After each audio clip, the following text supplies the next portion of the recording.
2014 کال کې آیا طالبان خپلو موخو ته ورسېدل، هغه څه چې غوښتل لاسته یې راوړل که نه؟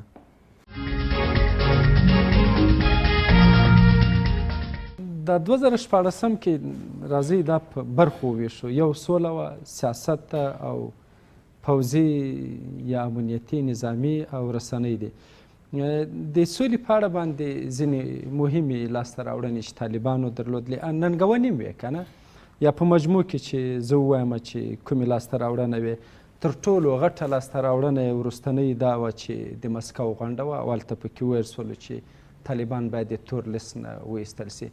دا عادي خبر هم نه وله، دا دومره وخت ولې چین مسکو دا خبره نه کوله، حتما دې ته کار سوی و، هغوی سره خبرې سوی وې، پرمختګونه سوي ولو، او له نړیوالو سره د دې لیدنې اړیکې او هغوی ته قناعتونه ورکول دا یو بله سیاسي لاسته راوړنه ده. دغه ناسته د مسکو ولې افغان حکومت بیا وغندله؟ افغان حکومت خود غندي چې د دې پکې زیان د طالبانو سیاسي لاسته راوړنه ده. هر څوک چې زیان کوي هغه د خپل کله چې ته محکمې ته هم لاړ سې چې ستا په زیان باندې یو فیصله کېږي، ته وایې چې دا قاضي غل و که نه، یا د رشوت اخیستی ده، نو دوی خو دلته پکې تاوان وکوي، دوی خو هر څه د امریکا لخوا دغه د مسکو د غونډې دوه نورې هم شوي، یو په شانګهای کې شوی او بل په اسلام آباد کې، او دا درېیمه وه. آیا په دې درې واړو غونډو کې طالبانو کوم استازي ګډون درلود که نه؟ مخامخ د طالبانو استازو پکې ګډون نه درلود. ولې د دغسې غونډو جوړول او اجنډاو په دغو باندې خبرې کول حتما له طالبانو سره پې باندې بحثونه سوي ولو. دوی امریکا هم ورخطا کړي، ویلي دي چې روسیه، چین او یو شمېر هیوادونه کوښښ کوي چې طالبانو ته مشروعیت ورکړي. دوی سره څومره موافق یاست؟ خپل امریکایانو مشروعیت ورکړی ده. مشروعیت هغه وخت ورکوي چې دوی مستقیما د بریګیډر تبادله ورسره وکړه. نه افغان حکومت خبر وښه، دلته خو حکومت ده، تا راوستی ده، تا کېنولی ده، هغه د خبر نه و، سر خبر سو، زم خبر سوم، دوی هم خبر سو. دا څه معنا لري؟ مشروعیت چا ورکړی ده؟ د ده نه ولې سړی پوښتنه نه کوي؟ او د پګواش غونډې ولې چې تر ډېره پورې کامیابه ولاړلې، او بل دا و چې څلور جانبه غونډې چې حکومت امریکا ټولو پې باندې فشار لرو او طالبانو رد کړلې، دا یو غټ سیاسي لاسته راوړنه. د دې غونډو پایلې او اغېزې تر اوسه کوم څه شته که آینده کې به اعلان شي؟ د کومو غونډو؟ د دغه پګواش غونډې، لکه داسې نورې غونډې چې په قطر کې ترسره شوې. ګورئ، د همدغو غونډو له امله ده چې خلک د سولې په اړه باندې، د راتلونکي په اړه باندې، هغه اندېښنې چې د طالب په وړاندې لري، هغه سوالونه چې د طالب سره لري، هغه حل کېږي. زه وایم که 2012 کې هغه لومړنی کانفرانس چې په جاپان کې وسو او بیا یې په تسلسل کې په فرانسه کې وسو، که هغوی دوام پیدا کړی وی، کېدای سي تر 2014 موږ سولې ته رسېدلی وای. هسې اوباما اعلان کړی و چې تر 2014 پورې موږ خپل پوځیان وباسو. ولې متاسفانه دا خبره به زه تکمیل کړم، ولې متاسفانه چې د هغې لړۍ درېیم کنفرانس په ترکمنستان کې جوړېده، همدغه کرزی صاحب چې اوس وایي چې سوله زه راولمه، هغه وخت چې ته قدرت کې وې تا هم نه غوښتلو چې که بیا قدرت ته راسې بیا یې هم نه غواړې. کله چې ډاکټر صاحب اشرف غني په قدرت کې نو ویلې چې سوله لومړی شعار ده، نن سوله وروستی شعار ده، نه غني غواړي، نه بخښنه غواړم ډاکټر صاحب اشرف غني ځکه ولسمشر ده، نه هغه د سوله غواړي، نه کرزی صاحب غواړي. هو که د زړه له خلاصه وغواړي دا ښه خبره ده. نو زه وایم چې دغسې ناستې ګټورې دي. ډېره مننه. ښاغلی طاقت، آیا افغانستان وروسته له دی باید کومه لار خپله کړي، امریکا سره کومه لار ونیسي؟ ځکه چې ټول سیاسي کارپوهان ډېرو ناستو کې هم امریکا ته ګوته ونیول شوه چې په افغانستان کې سوله نه غواړي او جنګ خپله د امریکا دلته بل کړی ده، دواړو خواته افغانان وژل کېږي. باید افغان حکومت پس له دې څه وکړي؟ موږ په سیمه کې دوستان لرو، موږ ګاونډیانو سره باید ښې اړیکې ولرو، د ښه تفاهم په فضا کې ژوند وکړو. د شانګهای د همکاریو د سازمان سره تر دې اندازې پورې چې افغانستان باید د هغه سازمان غړیتوب ترلاسه کړي. اوس ناظر دلته او د ډلهییز امنیت د سازمان سره چې موږ هیڅ وخت ترې لرې کېدای نه سو، د هغه غړیتوب باید ولرو. او د سیمه ییزو همکاریو یا د همغږۍ، د اقتصادي تجارتي همغږۍ یو فضا باید رامنځته کړو چې دا ټولې موږ څېړلې دي د موږ د افغانستان د علمي او ستراتیژیکو څېړنو مرکز چې زه په سر کې یم موږ د ایران ستراتیژي کوم په افغانستان کې د پاکستان ستراتیژي کوم د نورو د سیمې د هېوادونو او د افغانستان کومې ګټې به د دوی د ګټو سره رانغښتلی کېدای شي یا غوټه کېدلی شي دې باندې موږ ډېر وسیع کار کړی ده او دا کار دوام لري موږ دولت ته دا طرح هم ورکړي دي په مختلفو وختونو کې چې دوی باید د سیمې په کچه باندې خپل هغه انډول برابر کړي د ګټو انډول داسې نه چې موږ خپلې ګټې په نورو تحمیلو د هغوی ګټې به نه ساتو د هغوی ګټې به هم ساتو ولې خپلې ګټې به د هغوی نه وروستۍ کې روسیې اندېښنه ښودلې ویلي دي که افغان حکومت خپل اردو کې اصلاحات رانولي او یو څه شیان نور ښودلي که په دې کې اصلاحات او سمون رانولي کیدای شي افغانستان په 20 کلو کې وپاشل شي دې سره څومره موافق دا یم لا پسې ویلي دي چې افغانستان به دلته به خودمختار جمهوریتونه جوړ شي هغوی وړاندوینه چې کومه کړې ده د فاکتونه لري د هغه دپاره اوس هغه لري دلایل لري او رښتیا وایي که موږ په پښو ونه درېږو که موږ خپل امنیتي سکتور قوي نه کړو که موږ د خپل ځان نه په خپله مستقلانه دفاع ونه کړو او موږ امریکا او ناتو ته نو نه وایو چې نو نور دې نه منو زوی په مخه بښه که لوجستیکي کومک کوي ویې کوي که تخنیکي کومک کوي ویې کوي نظامي شتون دې نه منم یو سرباز هم نه منم یوه اډه دې هم نه منم هماغه روسیې ویلي دي چې عجیبه ده په ترکیه کې امریکا یوه اډه لري په افغانستان کې نه اډې په در حال چې نورې وړې اډې هم لري نورې وړې اډې هم لري برحاله نور دلته زندان لري تاسو ګورئ دلته د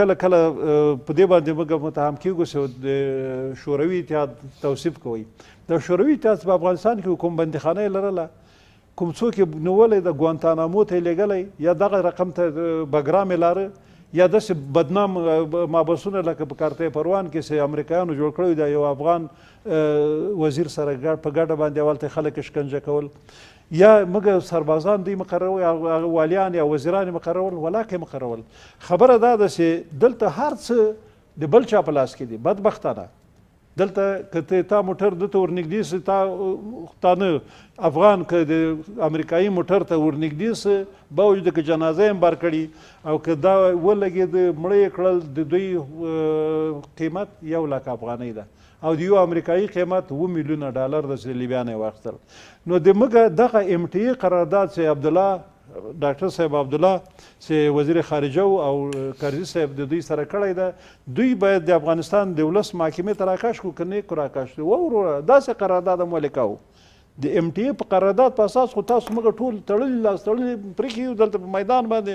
چې د یو تنفس حق هم نه لرو څه پاتې شوله داسې موږ مستقلانه عملیات نو روسان رښتیا وایي که چېرته موږ خپل امنیتي سکتور تقویه نه کړو موږ دغه سیاسي حالت چې کوم بحران د سیاسي بحران دا مهار نه کړو موږ دلته یو قاطع ډسپلین و انضباط او تر یوه حده پورې نظامي برخورد ونه کړو دغسې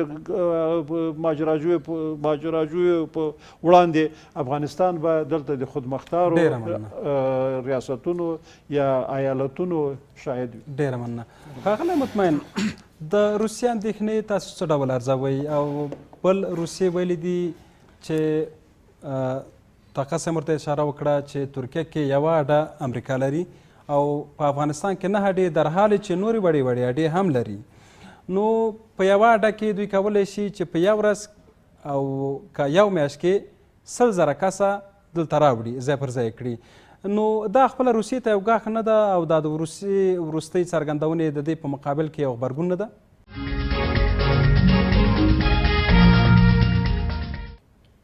دوه مسلې زه لنډه یادونه ورته کوم یو دا چې افغانستان د ویشلو دغه د هماغه طرحه د روسانو ده چې د ډاکټر صاحب نجیب د سقوط په وختونو کې درلودله او غوښتل یې چې د اوسني ولسمشر د لومړي معاون په واسطه او د دوی سره د اطلاع په نتیجه کې زموږ د شورای نظار ځینو ورونو په توسط باندې که ممکن وي دغه تجزیه وسي خو هغوی ونتوانېدلو او دا وروستني جنګونه چې په شمال کې طالبانو شروع کړي دي چې کندوز کې و جوزجان کې فاریاب سرپل بغلان تخار دا فکر کوم چې په همدغسې یو موخه سوي دي چې د تجزیې نه مخنیوی وسي.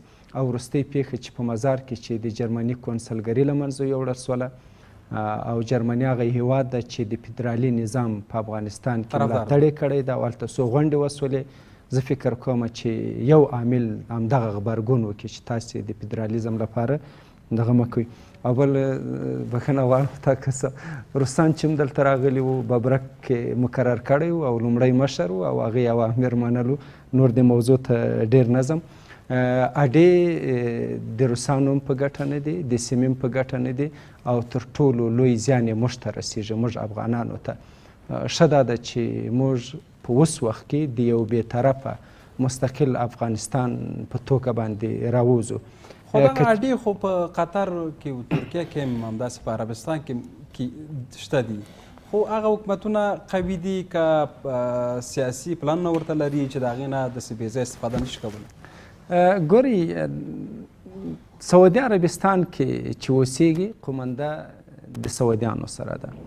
قطر کې چې اوسیږي، قطر یو کوچنی هیواد ده، له مختلفو هیوادونو سره ستونزې لري او خپل مفادات کې لري. په ترکیه کې چې یوه اډه ده، د ترکیې قوانین یې منلي دي. دلته نه اډې، ستا کوم قانون منلی ده؟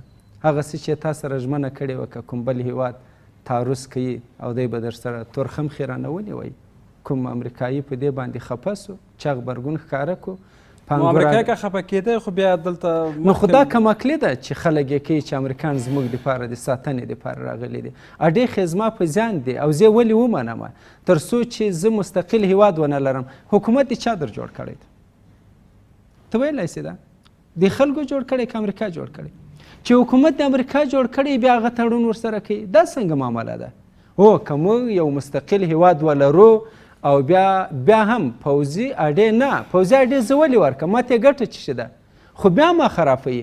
ښه، له روسیې سره مې په جنجال اچوي، له ایران سره مې اچوي، له هند و چین سره مې اچوي. دا خو زما په ګټه نه ده. راسه زما سره ډیپلوماټیک اړیکې وساته، دلته په زراعت کې زما سره همکاري وکړه، په علمي برخه کې له ما سره همکاري وکړه، د معدنو په استخراج کې له موږ سره همکاري وکړي. خو یو هیواد چې تر ګواښ لاندې وي بیا نو د چا تر ګواښ لاندې؟ د امریکا تر ګواښ لاندې. خو دا د لاندې امریکایان دلته دي، نو بیا دوی موږ له چا نه ساتي؟ خپله یې حمله کړې ده، دلته راغلي دي، له چا نه هم ساتي. هماغه خبره ده، یو عامیانه مسله ده، ډېره بښنه، ویل چې چېرته خیرات او غوښې یې کېښولې، نو ویل چې دا بې څوک وساتي. او سړي ویل چې زه ویل چې موږ یې له تا نه ساتو، نو موږ خو ځان له همدوی نه ساتو چې دوی دلته راغلي دي، یو ډول زموږ ګوره د شپې حملې کوي، خلک هم راوژني، بدبختیان یې جوړوي. زما څخه طاقت صاحب مخکې اشاره وکړله، یو جنرال پوښتنه کړې وه د ناټو جنرال، او په ایمیل کې زما ایمیل ته ایمیل لیږلی چې د ناټو پوځیانو په اړه د نظر څه ده. ما ویل چې تر روسانو یې ډېر بدترین اعمال دلته کړي دي. روسان تر دوی هغه اعمال چې موږ دلته ولیدلو د ناټو، مثلا روسان یو کور ته پرته له اجازې نه یا به خلکیان یا پرچمیان ورسره وو، خو داسې نه ورتلل چېرته د ښځې تلاشي کړي. خلکیانو یا پرچمیانو یا روسانو ښځو ته، یعنې دا معنا چې کور ته نه دي ورغلي چې خلک یې په سپیو داړلي دي. دوی خو دا کار وکړي، نو دوی ما له چا نه ساتي؟ دا خو کمکلتوب دی چې خلک وایي امریکایان دلته موږ ساتي. ډېره مننه. ښاغلی طاقت، یوه دقیقه وخت لرو، ستاسو وروستۍ خبرې اورو چې افغان حکومت باید څه وکړي او طالبان باید څه وکړي. افغان حکومت په یوه ورځ چې ډاکټر صاحب اشرف غني اعتبارنامه اخیستله ده په هغه نه د کمیسیون د انتخاباتو نه، ما ورته طرحه ورکړه چې یو مارشاله اعلان کړه، یو نظامي حکومت اعلان کړه د شپږو میاشتو لپاره. څه خبره ده؟ 10 کاله د وطن کې جنگ دی او تله دیموکراسي وروره څه کوي؟ په فرانسه کې یو انتحاري عملیات وسول، تر اوسه پورې هلته اضطراري حالت ده. په بلجیم کې هېڅ خبر هم نه وه اضطراري حالت مخکې له مخکې یعنې ستاسې وړاند لارښوونه ده چې اضطراري حالت اعلان کړي. دا پوځي حالت اعلان کړي، دغه خودسرۍ او دغه شوبازۍ دې ختمې کړي او امریکایانو ناتو ته دې ووایي چې نور وروره خپل حد وپېژنئ او تاسو نظامي شتون دلته صفر کوئ موږ پوه سه خپل وطن مو پوه سه خپله دفاع هم پوه سه او خپل هېواد هم پوه سه ډېره مننه تاسو هغه څه وبخئ تاسو هغه څه چې د موږ نه موړي دي هغه 600 تیارې او 4.5 ټانک او په میلیونونو درنې او سپکې وسلې وراګان او سکاټ او چې موږ لرل دا په خپله مستقیم یا غیر مستقیم د خپلو اجنټانو په وسیله رانه وړل دا راوسپاره بیرته نور ځه په مخه دی ښه ډېره مننه ښاغلی مطمئن ستاسې وروستۍ خبرې اورو ښه دا ده چې ډاکټر صاحب اشرف غني په دې باندې پوه سي چې دغه نظام په دا ډول باندې مخته نسي تللی او ولس ته مراجعه وکړي په یو داسې نظام باندې فکر وسي چې هغه راتلونکي بدبختۍ له منځه یوسي هغه د امریکا په خوښه نه وي راغلی داسې یو نظام چې افغان ولس له منځه وټاکل سي او له دې سره سره ولس افغان حکومت او ټول له امریکایانو نه وغواړي له ناټو نه وغواړي چې د خپلو پوځیانو محدود او معقول مهالویش معلوم کړي او له دې سره سره طالب حکومت او شکیل طرفونه د سولې روښانه تګلاره په 2019 کې خلکو ته ډېره مننه تاسې دواړو درنو میلمنو نه مننې چې راغلی او موږ سره باسې ګډون وکړ د جهان نړیوال راډیو تلویزیون درنو محترم لیدونکو دا د خبرو تل خپرونه تر بیا مو الله مل شه ښه وخت